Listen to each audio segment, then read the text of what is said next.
નંદ કુંવરબા મહિલા કોલેજ ખાતે ઇમ્પેરિયલ અને પ્રેક્સિસ શીર્ષક હેઠળ ભવ્ય એક્ઝિબિશનનું આયોજન કરવામાં આવ્યું છે।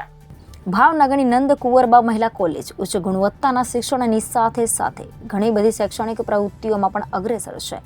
વર્ષ દરમિયાન કોલેજ તરફથી નિયમિતપણે સાંસ્કૃતિક તેમજ શૈક્ષણિક પ્રવૃત્તિઓ થતી રહે છે। ત્યારે હાલ કોલેજ દ્વારા વિદ્યાર્થીનીઓ દ્વારા બનાવવામાં આવેલા પ્રોજેક્ટનું ભવ્ય પ્રદર્શન યોજાયું હતું। પ્રોજેક્ટને નિહાળવા ભાવનગરની અનેક શાળા કોલેજોના વિદ્યાર્થીઓ ઉપસ્થિત રહ્યા હતા। આ એક્ઝિબિશનમાં ડિજિટલ આર્થિક લેવડ દેવડ તેમજ ભવિષ્યમાં ઉપયોગી થનાર નવી ટેકનોલોજીનું પ્રદર્શનને લાગતા પ્રોજેક્ટ કોલેજની વિદ્યાર્થીનીઓ દ્વારા બનાવવામાં આવ્યા હતા। મારું નામ અંકિતા પટેલ છે। નંદકુંવરબા મહિલા કોલેજ દેવરાજનગર ખાતે હું બીસીએ વિભાગના પ્રિન્સિપલ તરીકેની ડ્યુટી નિભાવું છું। પ્રેક્સિસ 2024નું આયોજન અમે આ સતત બીજા વર્ષે કરી રહ્યા છે। એમાં કમ્પ્યુટર અને આઈટી એક્ઝિબિશન અમે રાખેલું છે પ્રેક્સિસ 2024ના શીર્ષક હેઠળ, કે જેની અંદર 80 થી વધારે આઈટી લેવલ્સના, એઆઈ લેવલ્સના સેન્સરથી બનેલા પ્રોજેક્ટ્સ અમે રાખેલા છે। સાથે સાથે અલગ અલગ પ્રકારની વેબસાઇટ્સ બનાવેલી છે। દીકરીઓએ ખૂબ મહેનત કરીને આ ઝોનને અંદર એક અલગ જ સ્વરૂપ આપેલું છે। સાથે 2 અલગ અલગ પ્રકારની કોમ્પિટિશન્સ પણ અમે રાખેલી છે કે જેમાં અન્ય શાળાના વિદ્યાર્થીઓ ભાગ લઈ શકે તે હેતુથી અમે આયોજન કરેલું છે। વિદ્યાર્થીઓમાં રહેલી સુસુપ્ત શક્તિને બહાર લાવવા માટે સતત અમારી કોલેજ પ્રયત્નશીલ રહી છે અને પોતાના વિદ્યાર્થીઓના સર્વાંગી વિકાસ માટે સતત આ કોલેજ પ્રયત્નશીલ રહીને એની અંદર ખૂબ સારો સિંહ ફાળો આપી રહી છે। માટે આ સંસ્થાને હું ખૂબ આભાર વ્યક્ત કરું છું કે જેઓને અમારી દીકરીઓ માટે એટલું સારું પ્લેટફોર્મ પૂરું પાડ્યું છે પ્રેક્સિસ 2024 અંતર્ગત। મારું નામ મેહુલ ભટ્ટ છે। હું નંદકુંવરબા મહિલા કોલેજમાં બીકોમ વિભાગમાં પ્રિન્સિપાલ તરીકે ફરજ બજાવું છું।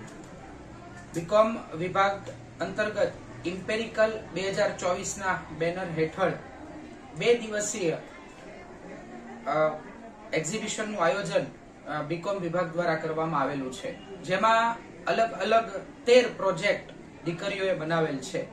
13 પ્રોજેક્ટમાં હું તમને વાત કરું તો જે મુખ્ય બાબત છે ઇનોવેટિવ આઈડિયાઝ, કે અત્યારનો સમય એવો છે કે ઇનોવેશન જરૂરી છે, તો એ જ આઈડિયાઝ સાથે અમે અલગ અલગ 13 પ્રકારના પ્રોજેક્ટ બનાવેલા છે। જેમાં હું તમને વાત કરું તો સપ્લાય ચેઇન મેનેજમેન્ટ, સાથે સાથે અત્યારનો જે સમય છે શેર ટ્રાન્ઝેક્શનનો, તો તેમાં ડીમેટ એકાઉન્ટ કઈ રીતે ઓપન કરવું, આઈપીઓ જે છે કઈ રીતે ભરવો, તેની લાઈવ સ્ક્રીન દ્વારા રજૂઆત કરવામાં આવેલી છે। અને માર્કેટિંગને લગતી બાબત, તો માર્કેટિંગમાં અત્યારે ડિજિટલ માર્કેટિંગ કઈ રીતે થઈ શકે છે તો તેની પણ માહિતી આપેલી છે। અને એકાઉન્ટની વાત કરીએ, કારણ કે કોમર્સમાં અત્યારે એકાઉન્ટ ખૂબ ઇમ્પોર્ટન્ટ પાર્ટ છે, તો એકાઉન્ટની જે ઇવોલ્યુશન ઓફ મની ની વાત છે તો તેનું પણ નાટક સ્વરૂપે જે છે એ રજૂઆત કરવામાં આવેલ છે। સાથે સાથે જ્ઞાન સાથે ગમ્મત પણ મળી રહે એના માટે કોમર્સ ક્વિઝ અને એકાઉન્ટિંગ ગેમનું પણ જે છે એ અમે આયોજન કરેલું છે। અને ભાવનગર અને ભાવનગરની ડિસ્ટ્રિક્ટની તમામ દીકરીઓ જે છે એને અમે હાર્દિક આમંત્રણ પાઠવેલ છે। Thank you. કેમેરામેન રસુલભાઈ સૈયદ સાથે રિપોર્ટર ફિરોઝ મલિક, જનાદેશ ન્યૂઝ, ભાવનગર।